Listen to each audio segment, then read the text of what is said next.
Hamas released second group of hostages after hours of delay.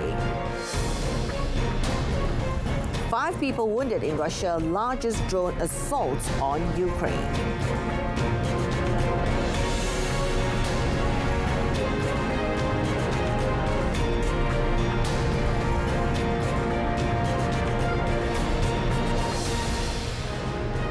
Good afternoon and Salam Malaysia Madani. I'm Jessica Lee and you're watching World Today. The pause in fighting in Gaza opened the way to more desperately needed aid. Now, trucks carrying supplies including fuel, food and medicine began moving into Gaza through the Rafah crossing from Egypt shortly after the truce began. 208 trucks in total entered the biggest humanitarian convoy since the war began. Israel had placed Gaza under near total siege, leaving Gazans struggling to survive with shortages of water and other essentials. According to the United Nations Humanitarian Agency, prior to the war, 500 trucks crossed into Gaza daily. The UN estimates that 1.7 million of Gaza's 2.4 million people have been displaced by the fighting. Thousands have now been returning to what is left of their homes. So far, the second day of the truce appeared to be holding.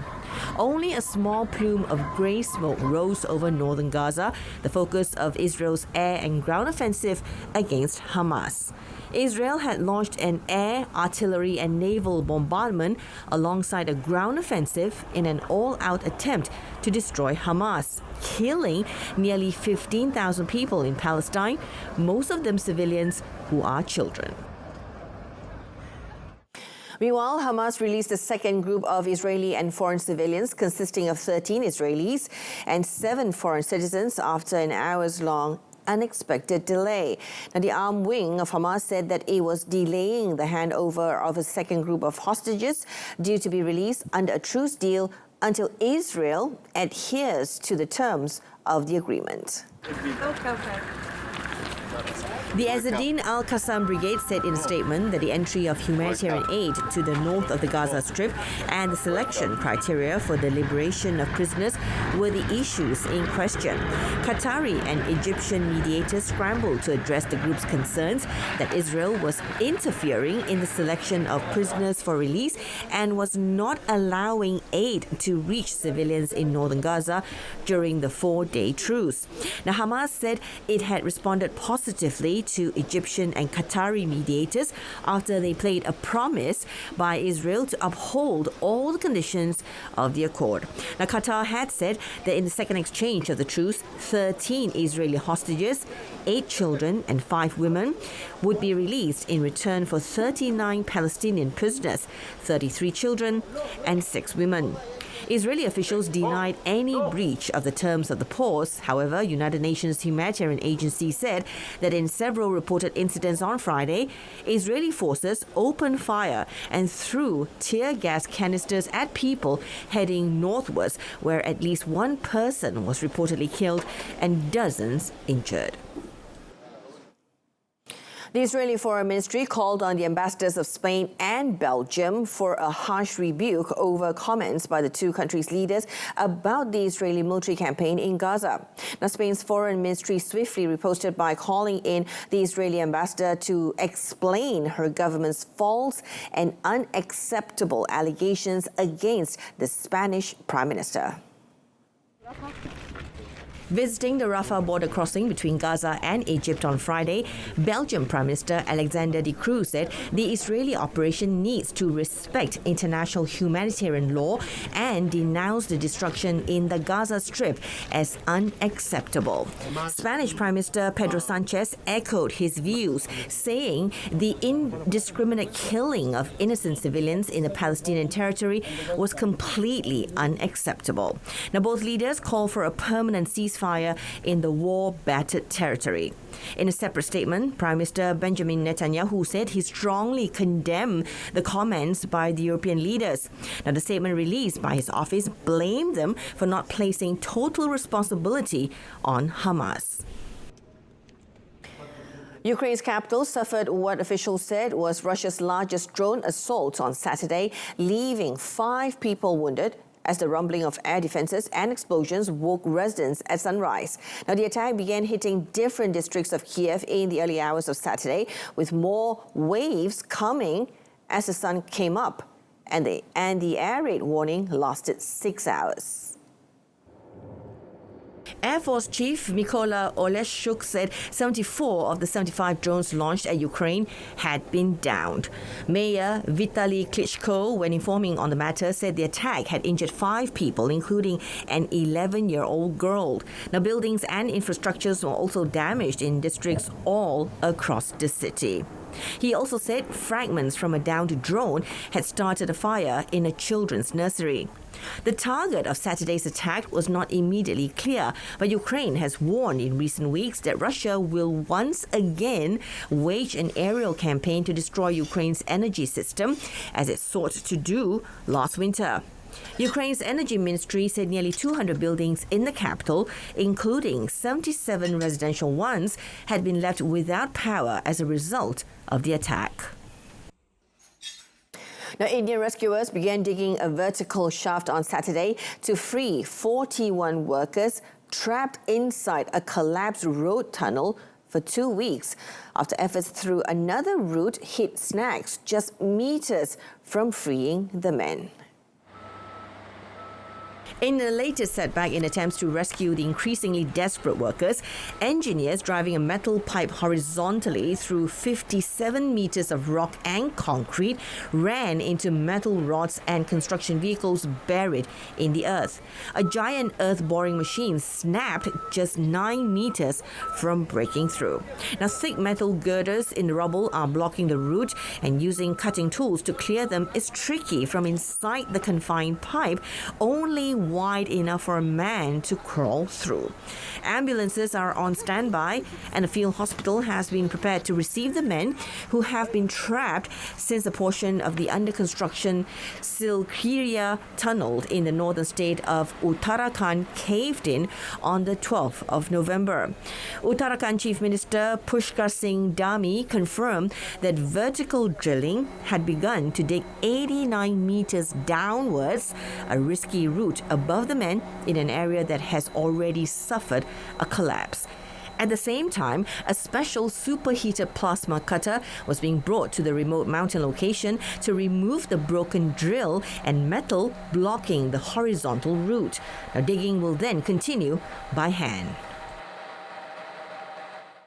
Madagascar President Andry Rajoelina has won re-election in the first round of a ballot boycotted by nearly all opposition candidates in the Indian Ocean island nation.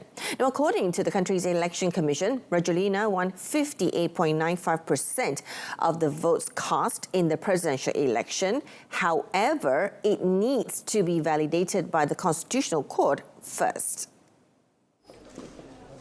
Turnout was just over 46%, a decrease from the previous presidential election in 2018, which the Election Commission blamed on ambient political climate and manipulation of opinion.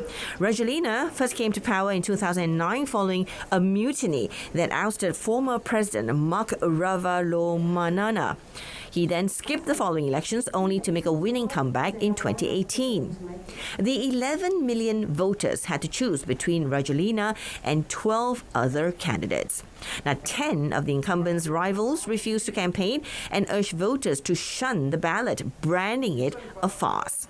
Rajoelina, a former mayor of the capital, Antananarivo, is accused by rivals of corruption, greed, and turning a blind eye to the pillage of the country's natural resources, including its precious rosewood forests. Now, Pakistan's Lahore remained among the top 4 most polluted cities in the world on Saturday morning, with an air quality index score of 230.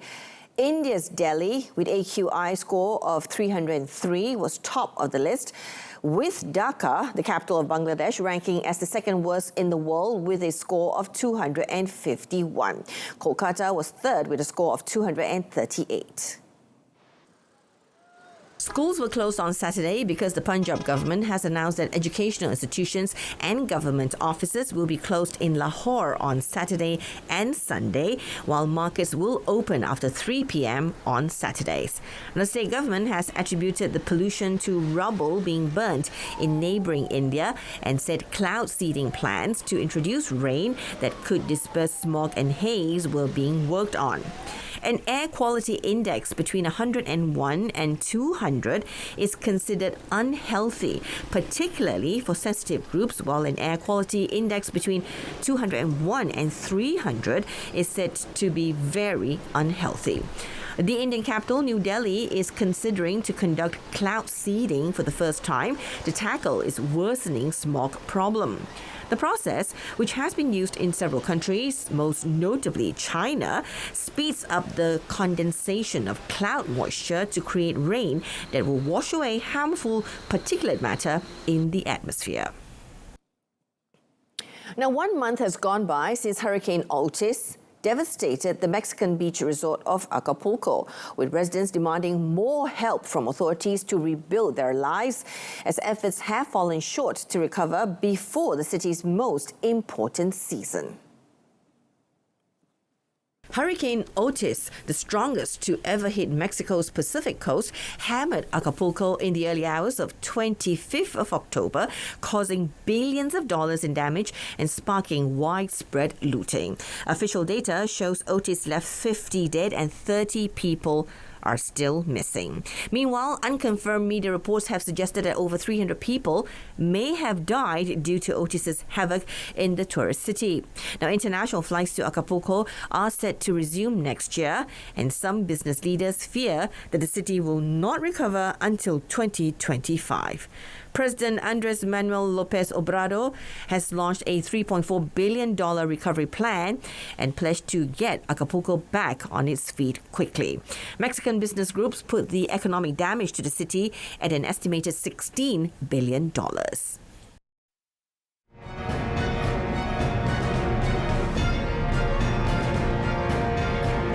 Coming up in sports, Verstappen grabs pole position in season finale race. Stay with us.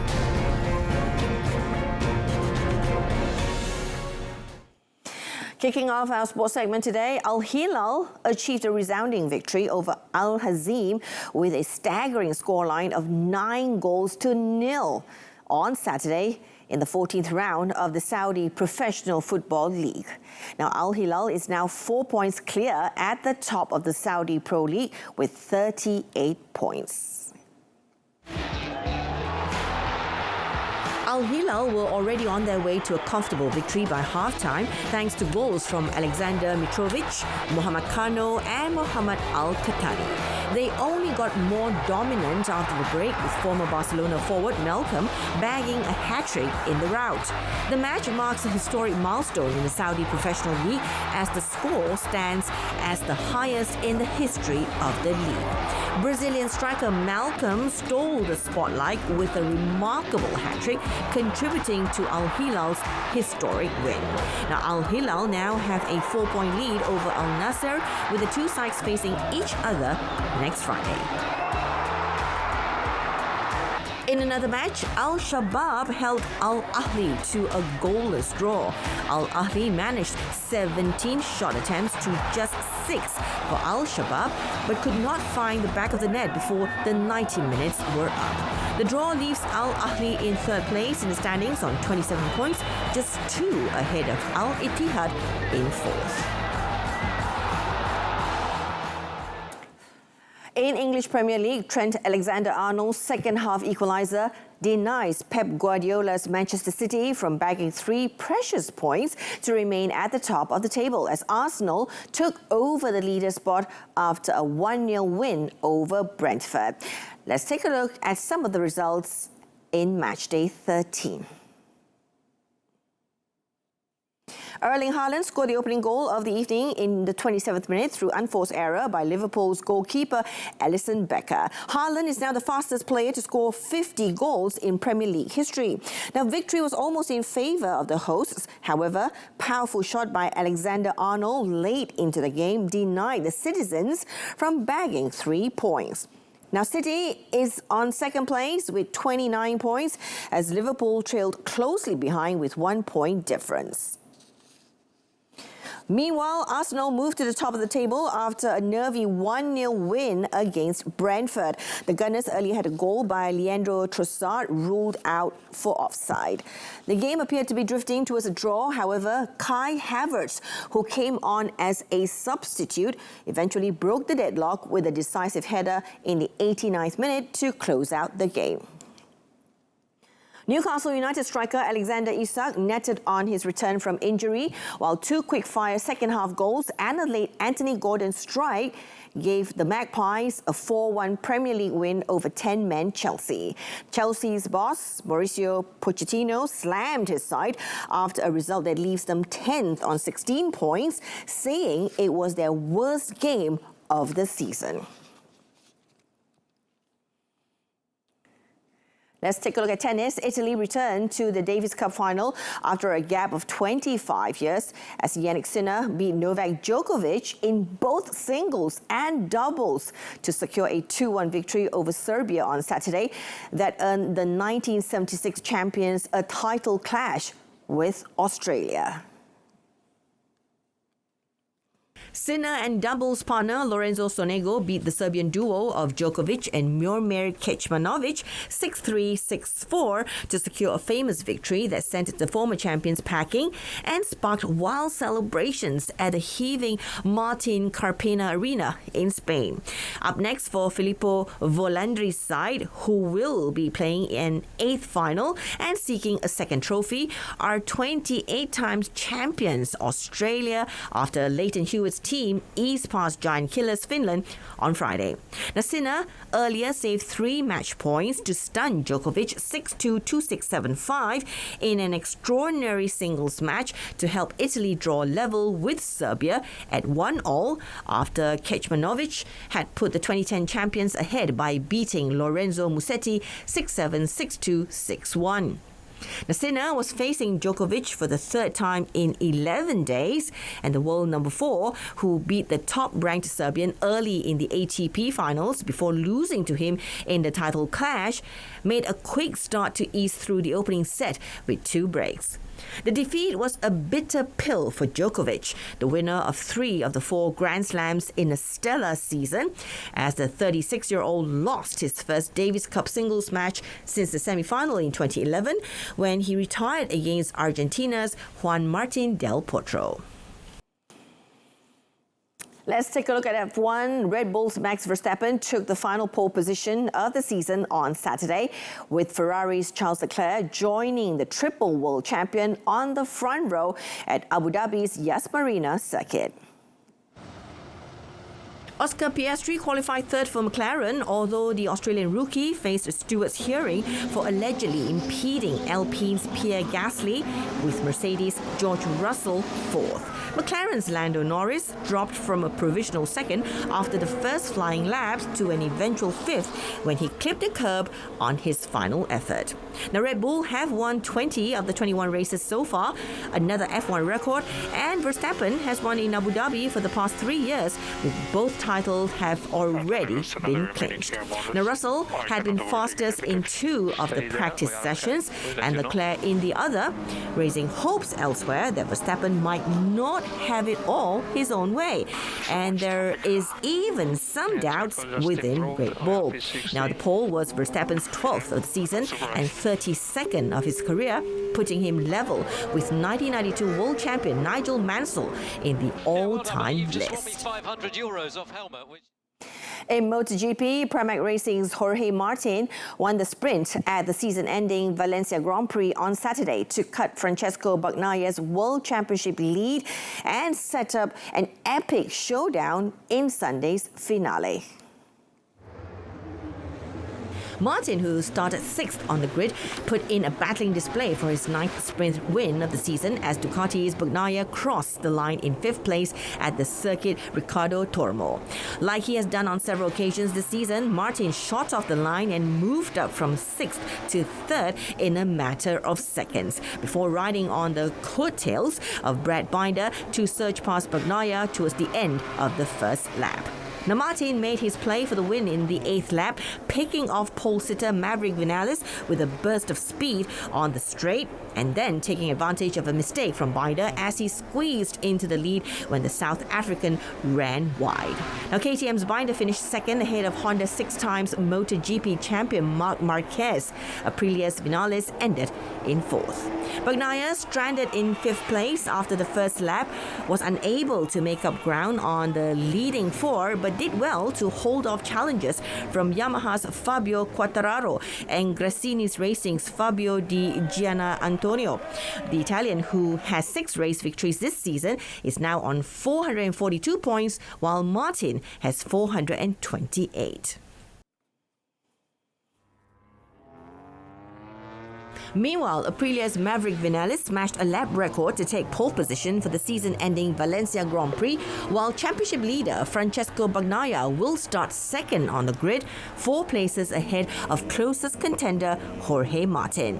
Vinales took his first pole since 2021 with a time of 1 minute 28.931 seconds to pip Ducati's Bagnaia. They will be joined on the front row by Johan Zarco in his final race for Pramac Racing. Zarco's teammate Martin will start behind KTM duo Jack Miller and Brad Binder on the second row.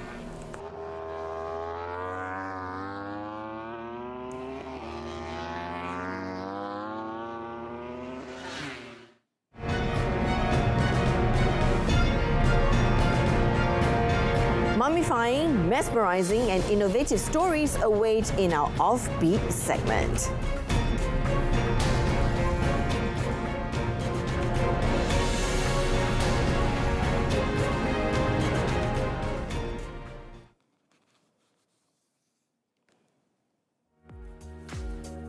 Switzerland on Monday returned centuries-old mummified bodies to Bolivia, acknowledging that they had been acquired without the consent of their traditional owners.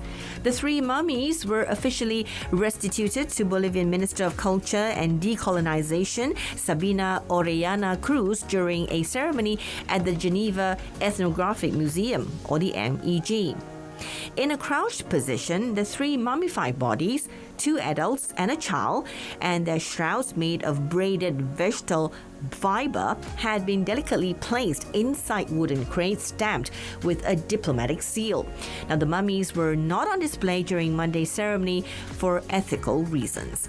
Now, according to the MEG, the 3 mummified people originated from an area around the high-altitude mining town of Coro, situated 4,020 meters above sea level to the southwest of La Paz. They had been mummified according to funeral traditions from the pre-Columbian era, meaning before explorer Christopher Columbus arrived in the late 15th century.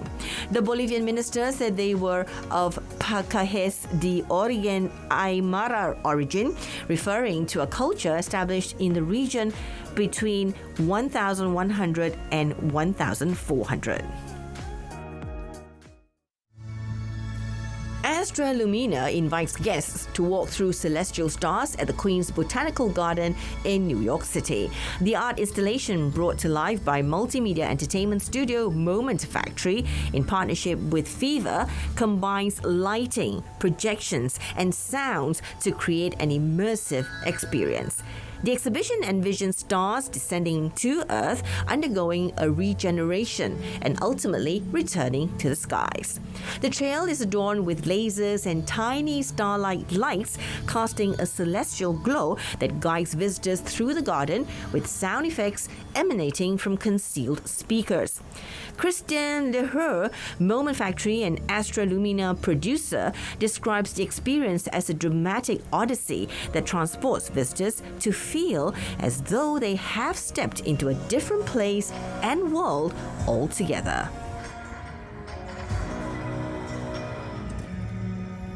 You wander in a world where those stars falls, and then you understand more about the birth of them and how they get back in the sky. So basically, it's not like a book. It's much more about walking in that world and seeing that event unfolding in itself. Moment Factory Creative Director Patricia Rule highlights the installation's objective, aiming to immerse people of all ages in an imaginative, magical world, evoking emotions through dynamic light, projections, and an original soundscape.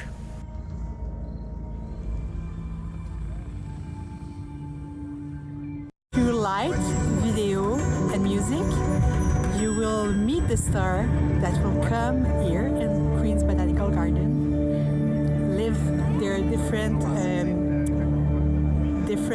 phenomena. So it's a 60-minute experience for all the family, where you walk in different stations and you experience and you encounter the stars in different ways. Astra Lumina opens to the public at the Queen's Botanical Garden on the 24th of November.